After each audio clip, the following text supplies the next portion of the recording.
Johnson. One of the things I like about poetry is that it's very condensed in its form, and you get a lot of meaning out of a few words. So with that in mind, lift my eyes from the earth and let me not forget the uses of the stars.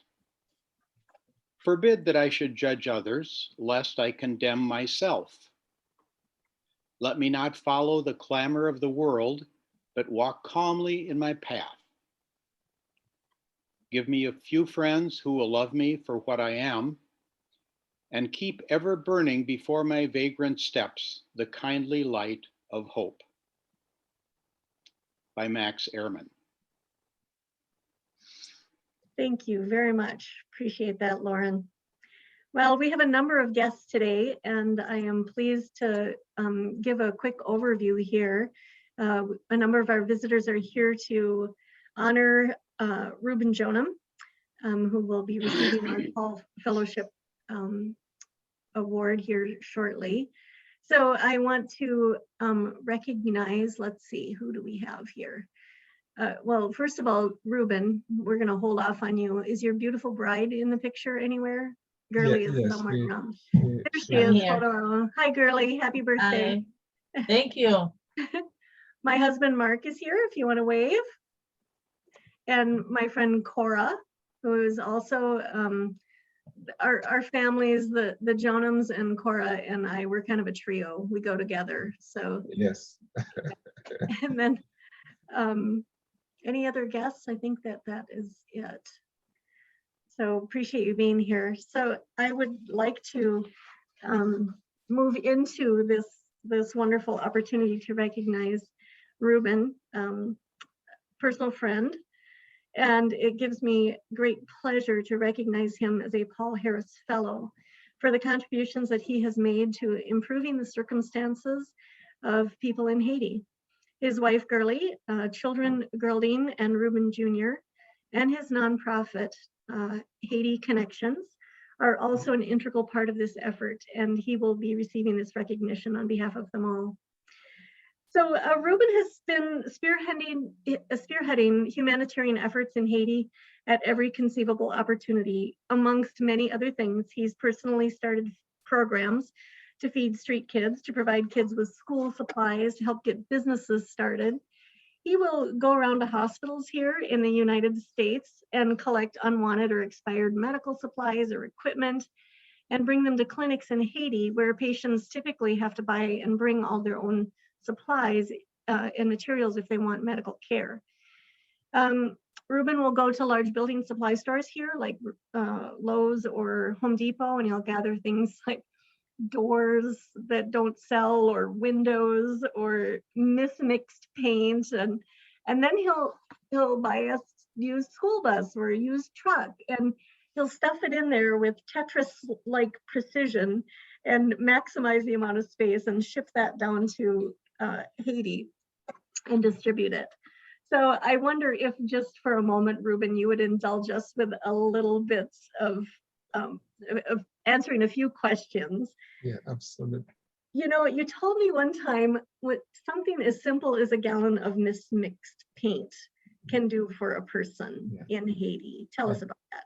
Okay, thank you so much for this opportunity, and I'm greeting everyone here tonight, this afternoon. And thank you so much for thinking about Haiti, thinking about my family and I. Thank you for thinking about Haiti Connection. Yes, and with very little things, some ingenious family person can derive almost a living out of things that we would take for granted here, that this is almost discounted stuff that we don't quite have use for. But down there, the situation in which the condition of living down there make it such that people can extract a living out of almost anything. For instance, I was telling Deb on occasion of one of my trips where I go to some of those paint store and collect mist tent, all those kind of things. If you are in a hardship situation and you get your hands on a gallon or two, or on a couple of gallon of paint, what you do, if you can, sometimes you cannot afford it to use it on your own place. You have to sell it because you need to feed your kids, or you need to pay a semester worth of scholarship or of schooling for your kids, or you need to feed your family. So you would find a spot on the street, stand next to your couple of gallon of paint, and then some people will come and buy.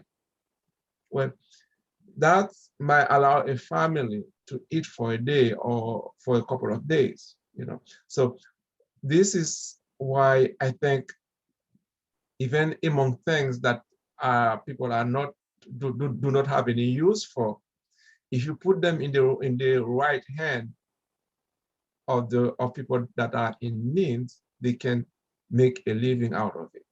So tell us what you did with the school bus that you brought down last year. okay, so one of the projects that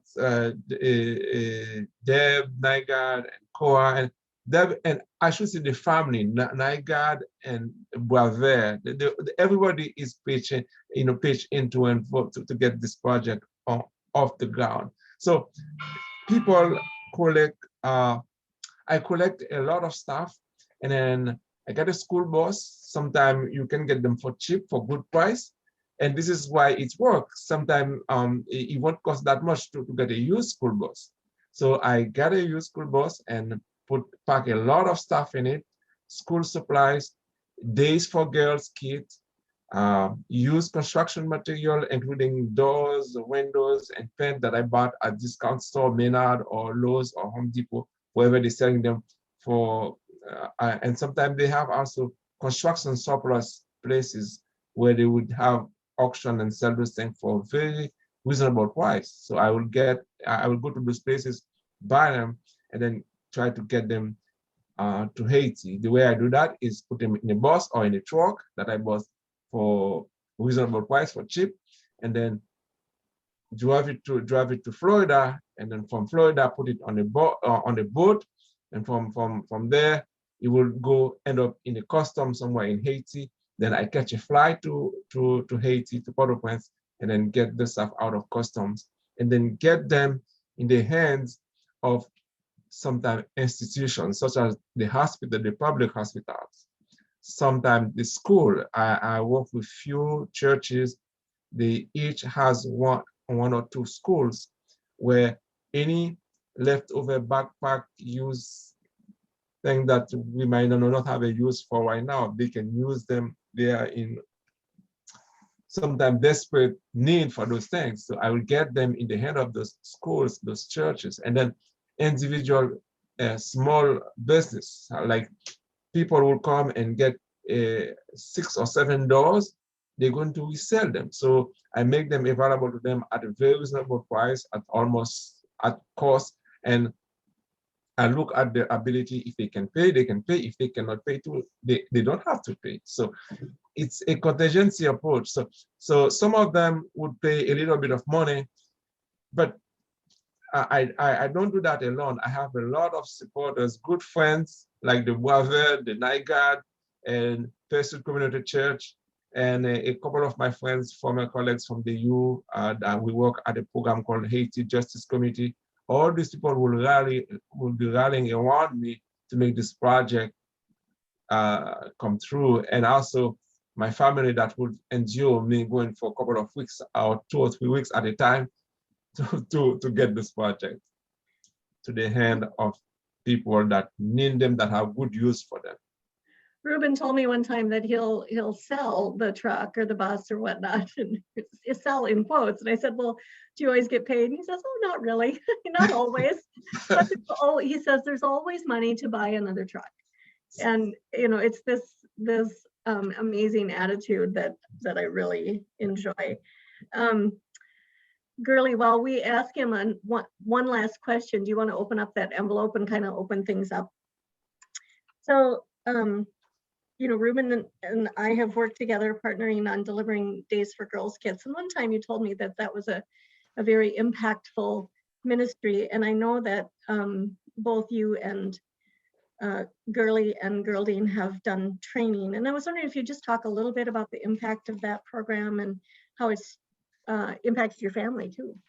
Okay, so that the Days for Girls really, we jumped on this program from as Deb and Cora was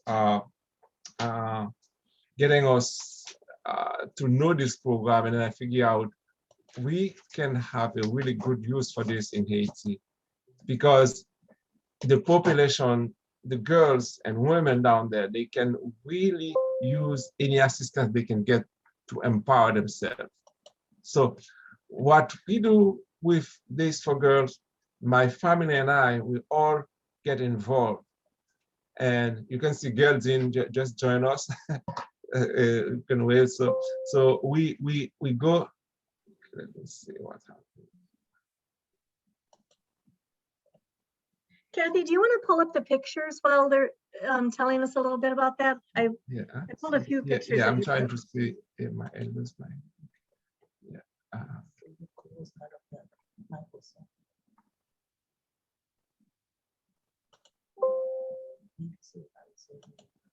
Yeah. Okay. Yeah. So I am having a little bit of difficulty with the Zoom thing right now, but just a second. Sorry.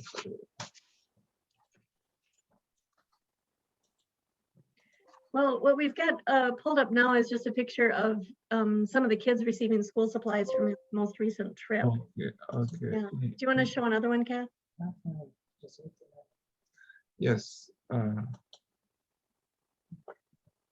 Advance to a different picture if you can.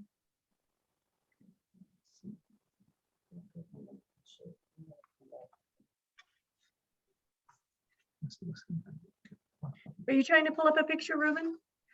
My computer did something weird, so I'm trying to get out of the. Well, I tell you what, in the interest of time, I'm going to go ahead with the recognition. And if you get it back, let me know. And then we can always show some more pictures next week too.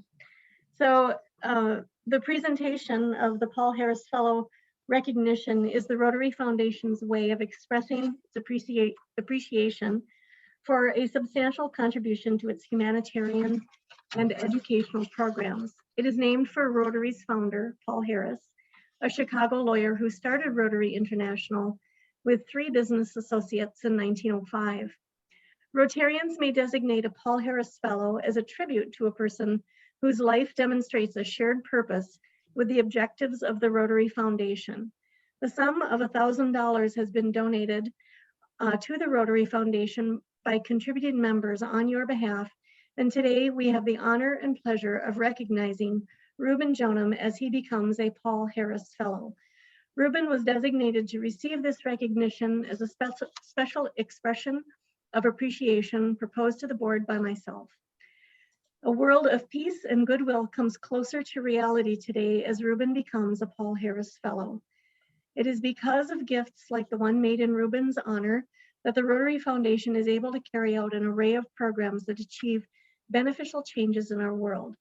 Improved living conditions, increased food production, better education, wider availability of treatment and rehabilitation for the sick and disabled, new channels for the flow of international understanding, and brighter hopes for peace. A contribution to the Rotary Foundation is an investment in the ideal of goodwill, peace, and understanding. That is an ideal held high by Rotarians the world over, and one that Ruben clearly shares. Working with such individuals of goodwill, we believe the ideal will become a reality. It gives me great pleasure, Ruben, to present you with the 3 emblems of appreciation given to a Paul Harris Fellow: a certificate, a medallion, and a pin. Please accept our congratulations and sincere thanks for your commitment to our common goals of world understanding and peace. Well, I don't know if you're able to turn. Thank you. Thank you so much. You're welcome. Yes, let's give him a round of applause. I was having some difficulty with the Zoom. Well, now we got you caught in an echo. Yeah. So Bart? I think, okay. Yeah. Yes, thank you so much. With great pleasure. Thank you so very much. With great pleasure, with a bit of difficulty, with the technical difficulty that we are. Okay. That's I okay. hope you We've can hear got me it now. recorded and we can send you a link to the recording as well. So Thank you. Thank anyway, you so um, thank you so very much. That was with a great I'm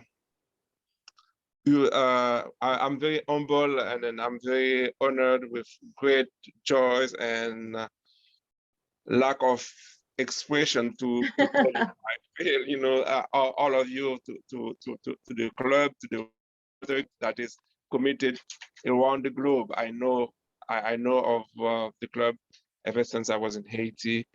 Quite an honor to receive this this award. It means a lot to my work, to my family, and it means a lot to me. And thank you so much, Deb. And thanks to all the supporters, to the Boavers, to Pursuit community, to Haiti Justice Committee, and to the Rotary Club.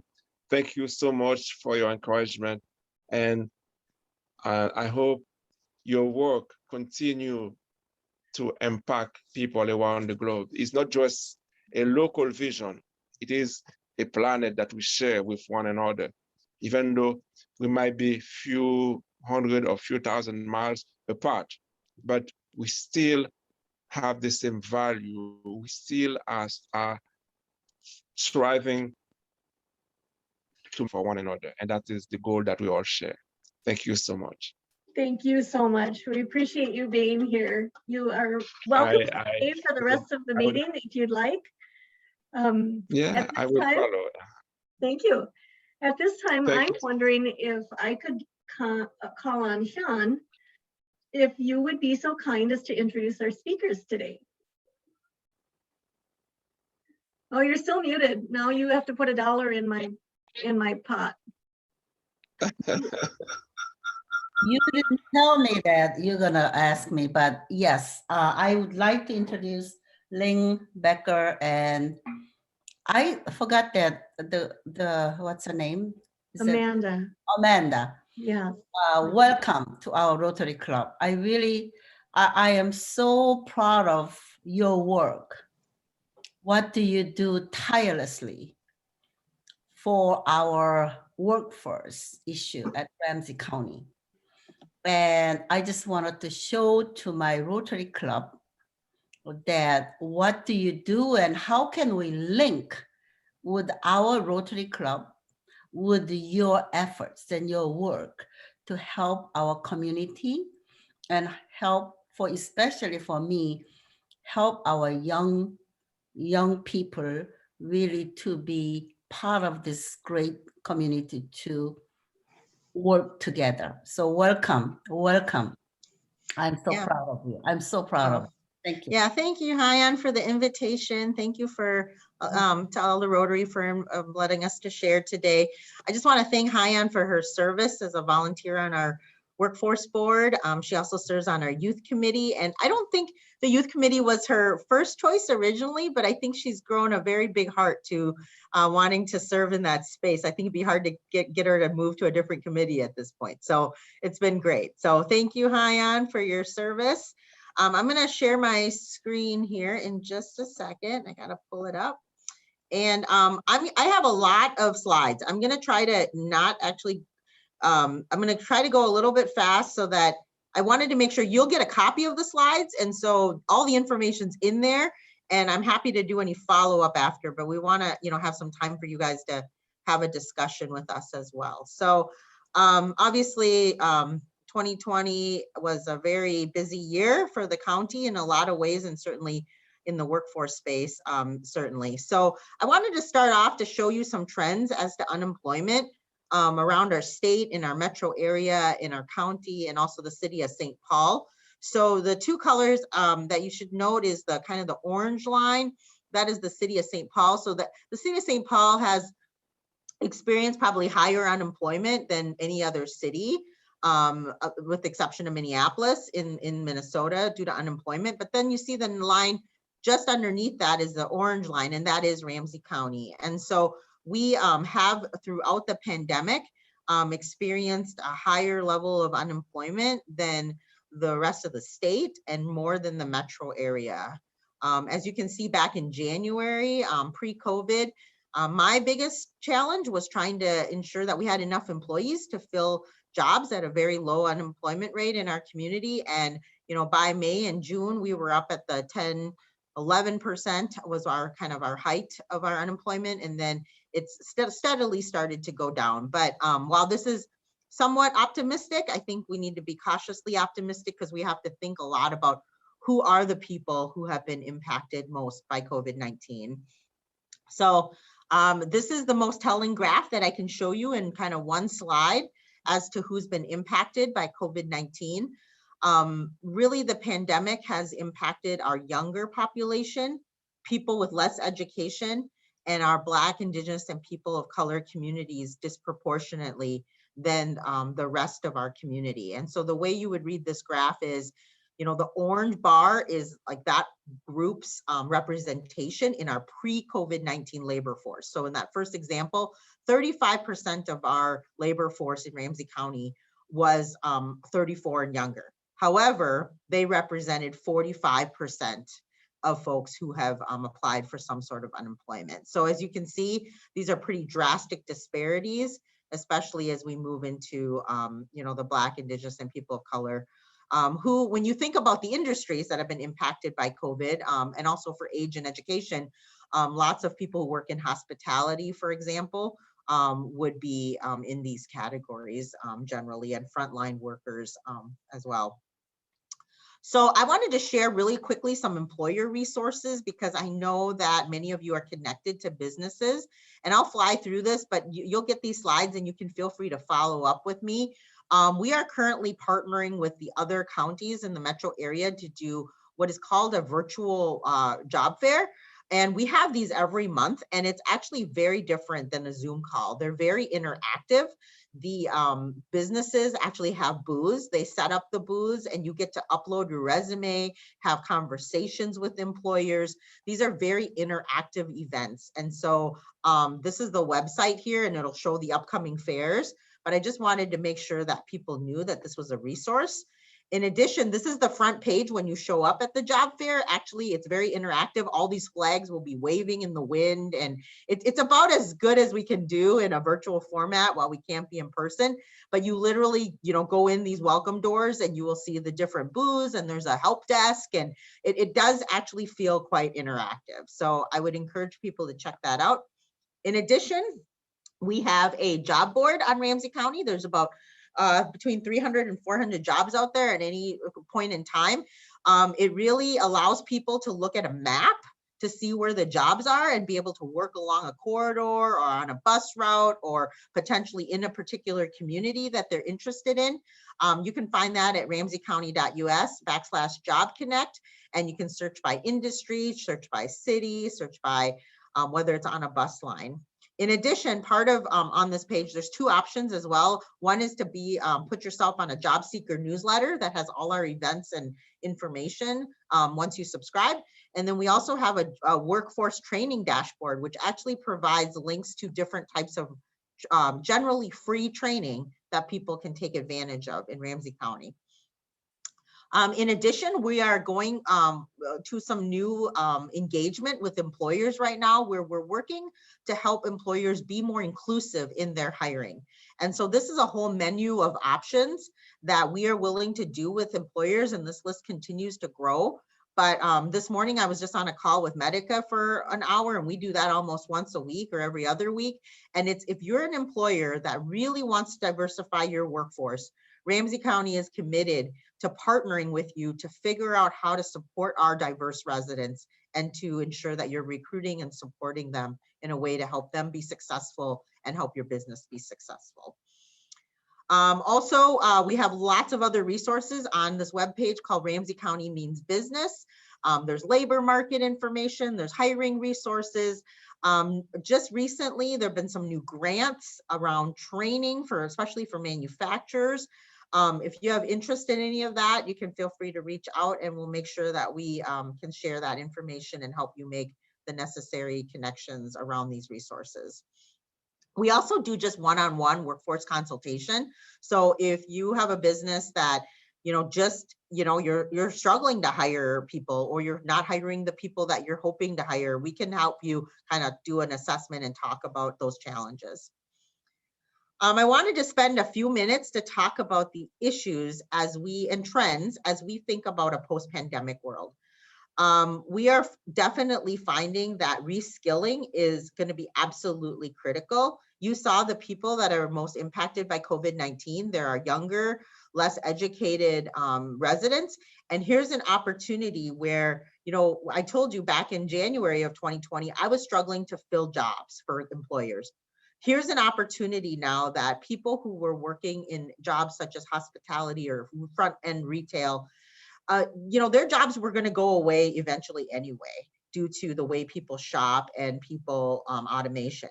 We have an opportunity now to sort of embrace this challenge and sort of ensure that people are reskilled in a way that can move them into jobs and industries that really pay family sustaining wages and are more pandemic resilient. That they're, think about the people that are able to work at home and are able to be more safe with the pandemic are people, going to meetings like this, like you guys, virtually. Other people have had to, be laid off because their front end jobs, because, different industries have closed, or they're actually at a health risk working some of those jobs. So we have an opportunity as a community to think about how people work in the future. Some other trends and definitely concerns is that more women are leaving the labor force than ever before. We had a record number of women leave the labor force in the United States as of December. And I think until schools get back into session, we're going to be continuing to face that as parents have to make choices, particularly women generally as caregivers. I want to thank Commissioner McGuire for her work on this policy action group around childcare. As a county, we are trying to get our heads and understanding around what are the childcare concerns. Ramsey County has lost a significant amount of childcare slots due to the pandemic. And as you can imagine, childcare was an issue actually before COVID in a lot of ways, but it's amplified now because it's a conversation around economic growth. If people can't find childcare, and we do have a community that many women work, it is going to impede businesses' ability to compete and to be able to be successful. And so what used to be a problem that, was kind of more hidden, I think we're starting to realize there's some real economic impacts. I think as we think about the future, we're also thinking about the future of work. People are not going to do things the same. The statistic is that 60% of the people who are working at home now will stay working at home. And so when you think about the way we interact with people, the way our downtowns are set up, these are going to build significant challenges as we think about how, as companies and as communities, we sort of respond to the future of work and the future of remote work. And I know there's a lot of platforms now already, even, that go well beyond Zoom. Some of you might have participated in some events where you can sit at tables and you can network, and, like the need has created a whole new industry of different platforms to try to create more interaction, just like as I was saying around that job fair. So it'll be interesting to see how far people go back, but we certainly know that the future, the work has changed fundamentally for the future, for good in many ways. And so I mentioned that the disproportionate impacts have been around youth and young adults, particularly our BIPOC youth and young adults. This is an area of serious concern for myself and actually for the county. I mean, you think about us being the most diverse county, and most of our diversity is our younger population as well. Young adults, especially 24 and under, if they're not connected to schools anymore, it is a very critical and vulnerable time as they try to figure out what they're going to do next. And so it's a real imperative for us I'm really grateful for our county board for their commitment of CARES Act funding to mitigate some of these impacts. We put a fair amount of money into young adult programs and included providing them with more technology and more resources and activities. But this is going to have to continue. When you think about when employers make decisions about who to hire, especially for entry-level jobs, you know, young people, especially BIPOC young people, tend to be, you know, the last in, first out. And so many employers struggle to embrace a more diverse, younger workforce to begin with pre-COVID. And I kind of use the example that, you know, you're gonna walk into more and more Starbucks where, you know, your barista is gonna be a 30-year-old and not a 22-year-old, because, you know, the job market, there's a lot of people looking for work right now. And many people opt to hire those older people rather than hiring younger people at times. And so we have significant challenges here. The state has done a lot of interesting supports. Recently, Youth Prize helped young people in our community receive pandemic unemployment insurance. They were not getting it up until this point. And I heard just over the weekend, the state has now paid out $30 million in terms of young adults, high school students, I guess I'll be more specific, to get unemployment. And I think in Ramsey County, this is very significant. A lot of times people think about young people and their jobs as just an extra. And it's something like, you know, they're using it to buy, you know, video games or go out to eat or whatever. But many of our young people, they're contributing to their family's income. They're helping provide food for their family and housing. And so to be able to allow them to be qualified for unemployment is really, really critical. And then tech equity is something of huge concern to the county. As you know, people are not starting from the same playing field to be able to interview for jobs, do job search, participate in meetings like this, and to do work through a virtual platform. I know all of us, you know, I'm sure have had your struggles even navigating your technology. And so this is where, you know, I'm going to segue on some of the work that we've done with Amanda as a way to sort of showcase how the county is trying to close some of this gap around tech equity.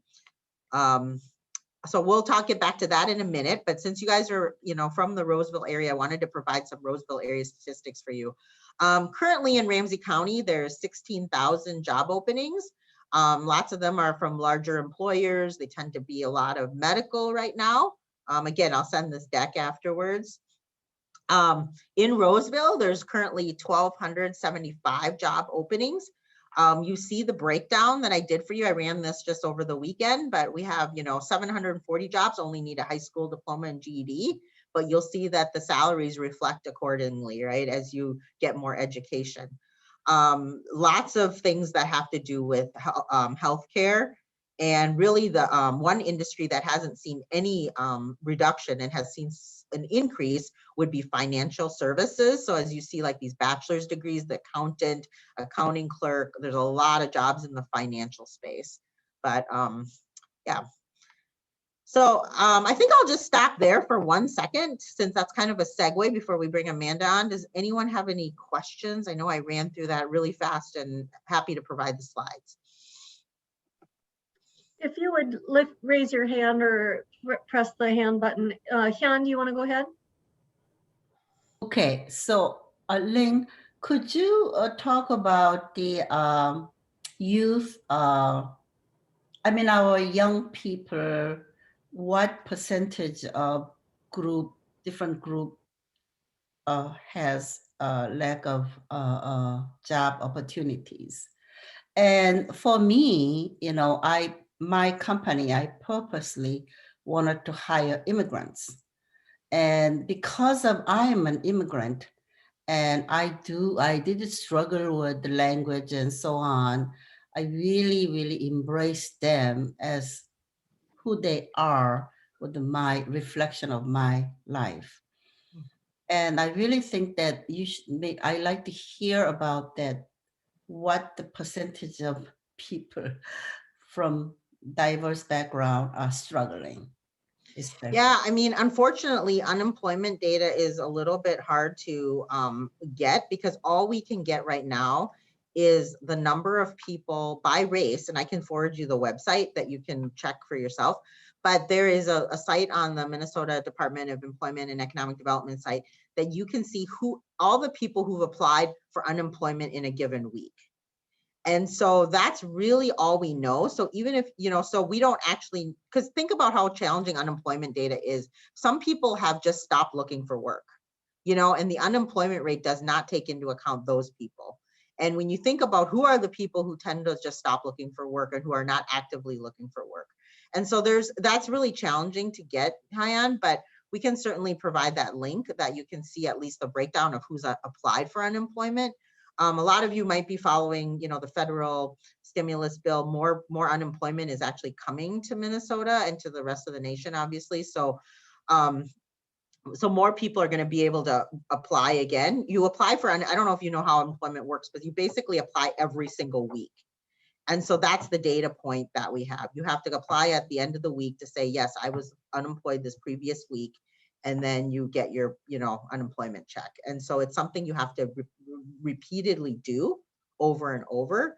And so the federal law now is going to say that people can stay on getting unemployment probably through August was the latest. So was there any other questions? All right, well, let me just, okay, let me just turn it over to Amanda. Oh, I'm going to do one more slide here. And again, you guys will get these slides, but Ramsey County ranks 8th in Minnesota counties when it comes to having high needs in the areas of digital access, economic, education, and English language learning. And so when they layer all those things on, we are 8th in terms of our needs. We are actually the #1 county in the metro area when it comes to digital needs. And so this is a really, really important topic for Ramsey County. This map actually, I know it's quite small, probably for all of you, but it demonstrates the percentage of people with no computers. It gets darker in the first map here on my left. On my right, it's the percent of people who have no internet within, and these are census tracts. And so as it gets darker, it's worse in the community. We have one more question from Mary Jo. Sure. Thanks, Deb, and thanks so much, Ling. As you all know, we are so proud of the work that Ling is doing, and we just couldn't thank her enough for all the connections that she's making in our county to help make sure that people have jobs that need jobs and can get them. And I appreciate you mentioned the child care gap work group that we have, Ling, because we are very conscious of the fact that child care is a big issue for families that want to keep working. How do you manage your child care? So is that the biggest issue, Ling, that you see with women? Is it also with men that they don't have child care, so they're not looking for jobs? Or have you dug down that deep enough to know if there's what other issues there might be with people not is transportation an issue, like, for instance? I think it's partly for women, certainly. Access to childcare is potentially going to be a bigger problem. I don't know if it's the immediate need right now, because parents are having to make those choices to, when you think about if there's if you got laid off as a woman and you say you are part of a dual income household and you're able to get unemployment and your kids are now at home learning, it might actually be okay to stay home for a little bit and wait a little while to go look for another job, because you're making a trade-off, right? So I think until the schools are actually fully back into play, for most families, I do think it is a very odd job market. I mean, people are not making rational decisions. They are also thinking about who they live with, who they're exposed to. Do they want to put themselves in a public health risk? I was shocked when we met with young people, all throughout the pandemic, how many of them, you would think that young people would just go, yeah, I'll just grab a job at a restaurant or at a Target if they're hiring, right? But a lot of young people were saying, I don't want to work. I want to telework too, because I live with my grandparents. I mean, I was just really shocked at the concern that young people have around the public health crisis. I think the media has really portrayed young people as a little more careless when it comes to that. But I would say the ones we've talked to have been extremely thoughtful about not wanting to work to expose anyone. So so that I think that's a concern. But for women, I mean, I think overall, not as many people are looking for jobs. I'll be really honest with you. We have a dislocated worker program. Enrollments are not what you would think in a typical time when people are laid off. I mean, people are making odd choices. Now, do we expect that that's going to change? Absolutely. But it's unfortunate because right now people should use this time to do training. When you're getting unemployment, if for whatever reason you're able to take some time off of work, there's some real opportunity to do some skill building, whether or not you want to switch industries or not. So there's some resources that we can provide. The state actually provided free Coursera accounts to anybody in the state. I believe that might still even be open. They were thinking about closing that soon. I can check, but like hundreds of classes that people could be taking. And again, will it maybe change the job that you can take if you just or your next job if you just go get a couple of classes? Maybe not, but I do think it helps you have something very tangible to talk about in a job interview about what you did during the pandemic, right? If you're unemployed and I'm going to interview two equal people and you both need a job and one of you says, well, it was the pandemic, I got laid off, I started looking for a job, this is my 3rd or 4th month on unemployment, versus somebody else who says, I use this as an opportunity to grow. I signed up for 2 or 3 of these online courses and I learned a little more about project management, or I researched this and learned about that. I mean, you're going to stand out a little bit more. So I think people should really, seize this time as a chance to grow and learn as well. So, and I know that can be very hard while you're taking care of your kids and, have the pressures of all the things happening with COVID. So, okay, so I wanted to share a couple of extra slides. This is old data, but I think it's still very relevant, is to understand what a digital, I think this is called like a digital, oops, oh, I stopped sharing, I apologize. It's called a digital score. So you think about in 2020 or 2002, like a construction manager had a digital score of 17. In 2016, that score jumped up to 60. You can only imagine what the last 4 years have done around these scores. And so you think about all these jobs that kind of used to have very low reliance on technology, now have an extreme reliance. I mean, I don't know how many of you have been in a manufacturing facility lately, but they have just jumped tremendously, right? These tool and die makers, they went from a pretty, use your hands kind of craft to everything is mechanized using computers. And so we see this more and more, and this is why the conversation with Amanda is so critical to really helping our community be able to shift into the future of work.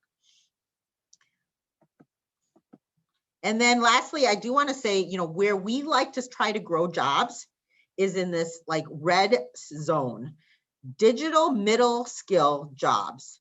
There's jobs that actually require no digital skills, some that actually require, no digital skills, but they actually pay like pretty good wages. But what we like to see is like jobs that actually, at least 80% of the job postings actually call for a bachelor's degree, a fewer than 80%. So you need less than a bachelor's degree, but it pays above the national living wage. And so these are jobs like in the sweet spot that you can get by with a 2-year degree, but require you to have some digital skills, but allow you to have family sustaining wages. And so this is kind of the spot where a lot of people, especially Hyan, as you're talking about immigrants, you think about immigrants who come here who are in their 30s. My parents came, many years ago in their 30s. They were not going to go to a 4-year degree to get an education, right? People do not have time for that. They need to think of what is my ROI for my time versus what I can earn and start supporting my family immediately. So to be able to work on some of these more associate level degrees and to be able to have some amount of digital literacy will help you be able to reach a higher sustaining family wage. All right, so Amanda, I'm going to turn it over to you. I talked for a long time. So the tech partnership. Excellent.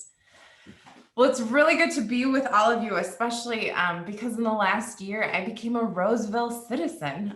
So it's good to be with neighbors, and I echo the words shared about Ling's leadership. We all as a county are incredibly lucky and blessed to have her in leadership. And when Ling came to a conversation with me, it feels like decades ago, but early into the pandemic last year saying, how can we meet our community's needs? And so as a refresher of what life looked like late spring last year, library computer labs were closed, which is a resource that was often taken advantage of and leveraged by our neighbors who were needing computer access, internet access, and didn't have that at home. And you saw the very staggering chart from Ling earlier on how many of our neighbors fall into that gap of not having internet or computer access in the homes.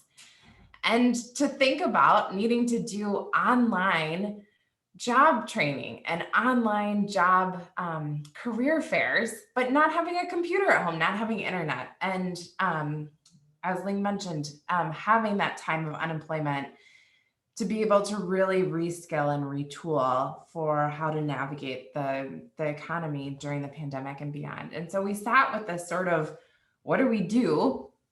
And thankfully, through some really key partnerships, came together with what became known as workforce tech packs. And you see a little glimpse of one on the right side there, but some of the critical elements were a refurbished computer coming from the Tech Dump Tech Discounts team, as well as having an internet hotspot with service, headset for training and interviewing from home, and then a really critical piece that I really give the county props for including of having both training and just a navigator for the emotional support around digital literacy. For all of us on this call, I'm sure we've had moments of frustration when our tech wasn't working right, when something you thought you could do, you couldn't do. And so for an individual very new to having a laptop, very new to having hotspot service, to have that additional resource made this Tech Packs project very unique and very impactful.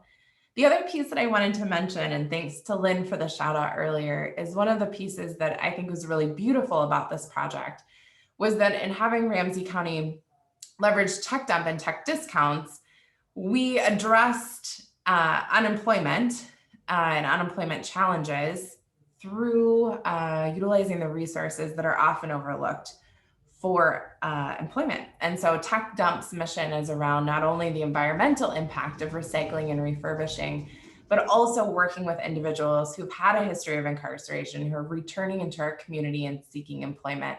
And we provide an 18-month paid on-the-job training opportunity. And so we were solving this unemployment in our community with people that really understood what that looks like and the challenge there.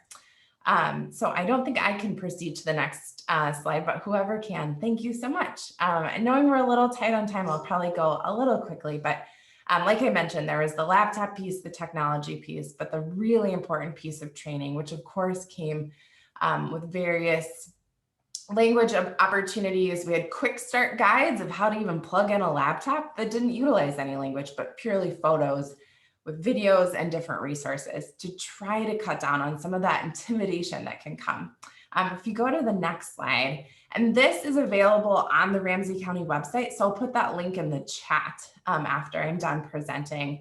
But the piece that we wanted to capture here was this journey of the pack. So if you think of that backpack, which literally inside had the laptop and all the components, it was amazing to watch the steps that it went through with the humans that received them as they started to gain those basic computer skills, as they started to look for job opportunities.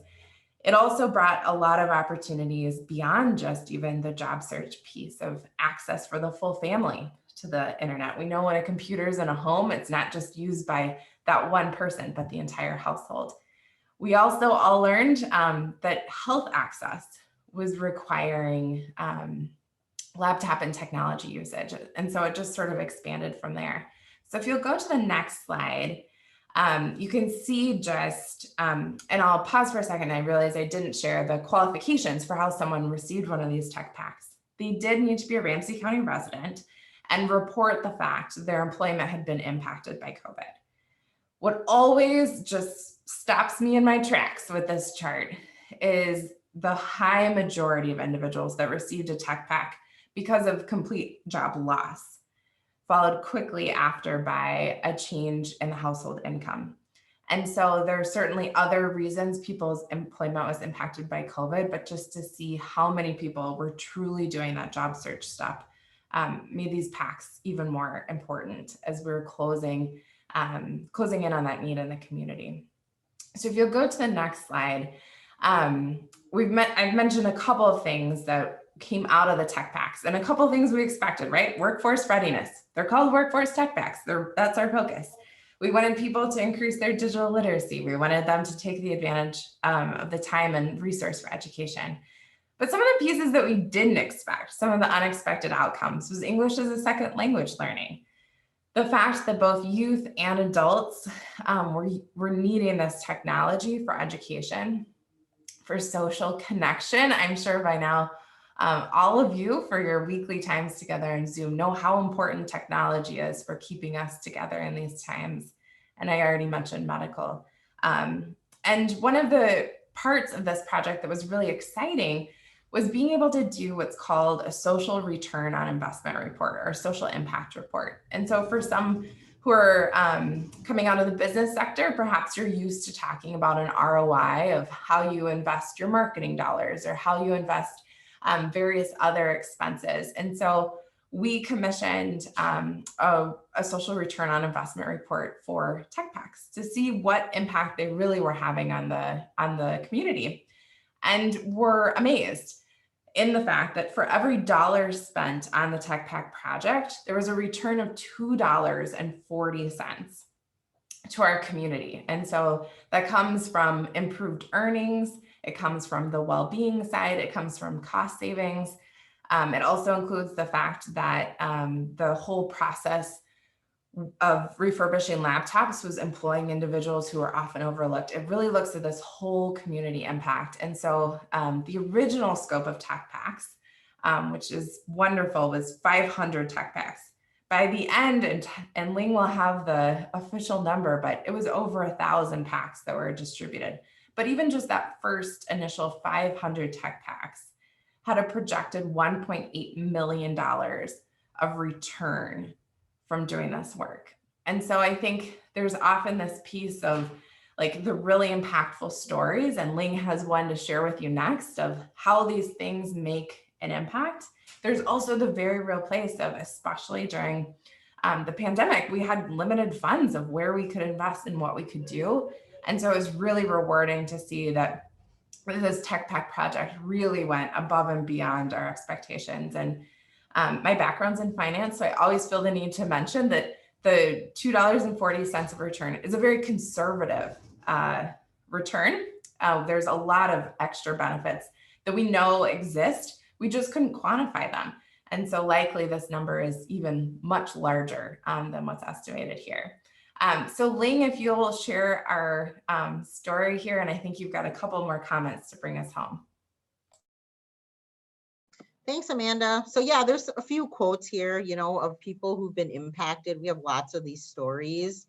And we'd be happy to share that as we are finalizing all our evaluation at the county of these CARES dollars. But the other thing I wanted to make mention, this is a little snippet, and Commissioner, I haven't shared this with the commissioners yet, but it is from the MDE Digital Equity Project. The state commissioned a report on digital equity around the whole state. And we just got the findings, and this highlighted spot, I think we should be so proud of it. Thank you, Amanda.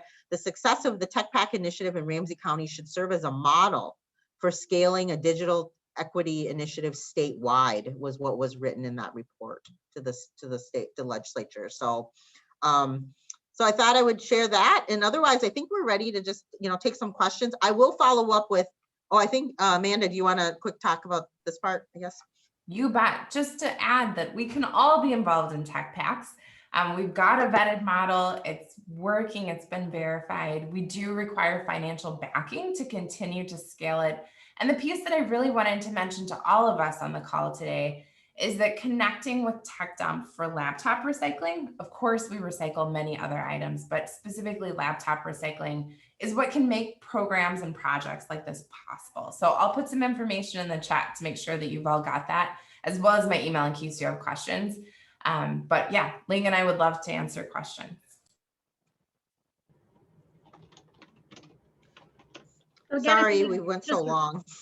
You just raise your hand if you have a question, and maybe we'll just take one or two And are you guys able to stay a little bit after the meeting if people have questions? Okay, we could do that. Actually, why don't we do that? Let's ask our president-elect, Jenny Keedall, if you would tell us who's going to be speaking next week. And then, thank you. Okay, next week we actually have the president of the Twin Cities Rotaract, which is the club in which we're the sponsors for. So Michelle Jacobson is going to come and give us an update on what the Rotaract Club has been doing and what projects they've been engaged in, and it'll be great to get connected with her. Well, thank you very much. I think that we will go ahead and adjourn the meeting then, and all of you that have questions, please stay on. So that Ling and Amanda can answer those. And I see that you've posted some great links in the chat box. So thank you very much. I look forward to seeing everybody next week. This meeting is adjourned. And please stay for questions. Go ahead and raise your hand if anybody has them. Dave Gilberstead. In St. Paul, we dumped a whole parcel of tax money, property tax money, into computers for all the St. Paul students. What happened to that?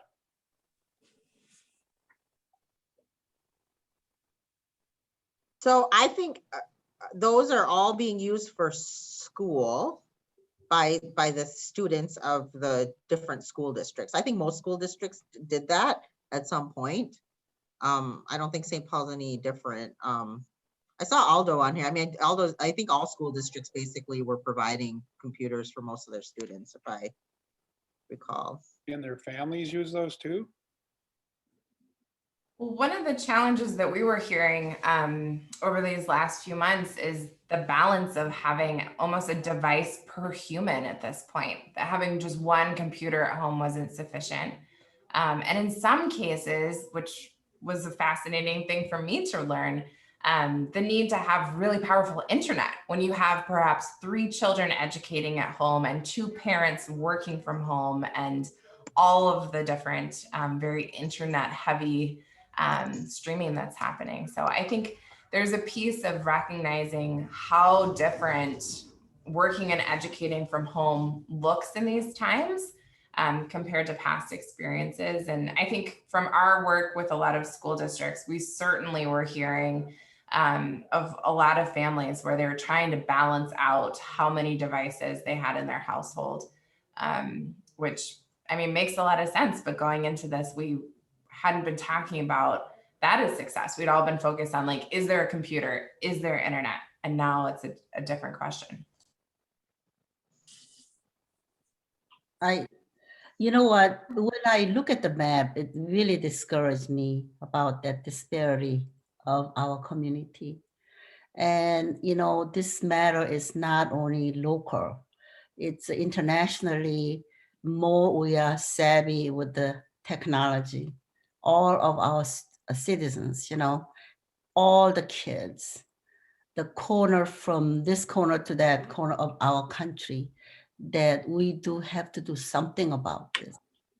And I learned about Tech Dump from Lynn, and we should do something about how to work with Tech Dump for some computers, and I even have one at home.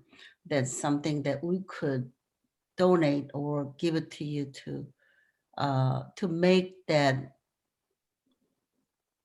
horrible map of people, you know, I mean, they're just in the dark room. How can we help them to access and get training? Is I think that should be our biggest challenge. Thank you. Can you explain what is our plan to do that?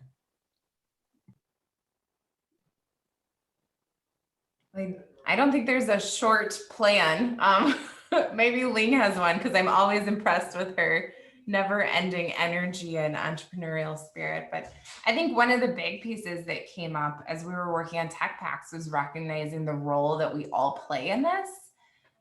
So often you think of a nonprofit like Tech Dump, or if you're familiar with PCs for People that are also doing really great work, it's sort of like, well, we'll figure it out and we'll fix it. What the Tech Packs project showed was you need government support, you need government dollars in some cases, or other philanthropic dollars. You need the business community to part with laptops and IT assets rather than having them in a storage closet, or having other methods. I mean, there was a point during last fall where I believe it was that there was a shortage in the United States of around 2.5 to 3 million laptops just for students to be able to educate at home. Manufacturers could not keep up. And so there was a role for refurbishing systems, which also has a much better environmental impact.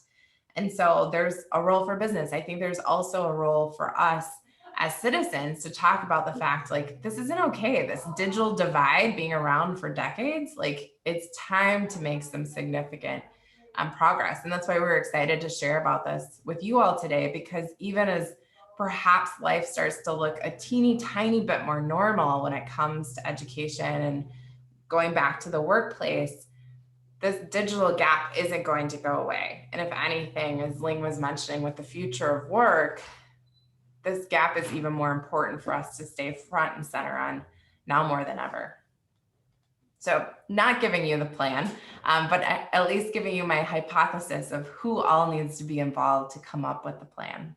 Because this is a very serious issue because, you know, in the end, our diversity is increasing. And, you know, I mean, when you really talk to somebody, demographer from the state, I was at one place with just a bunch of white hair, all of us sitting there, and says, you are gonna be supported by these group of people that, and then they are not equipped right now to learn and be ready to go out to the market. So this is a very serious issue. I really thank you to bring this to Amanda and Ling, bring this to our Rotary Club. Thank you.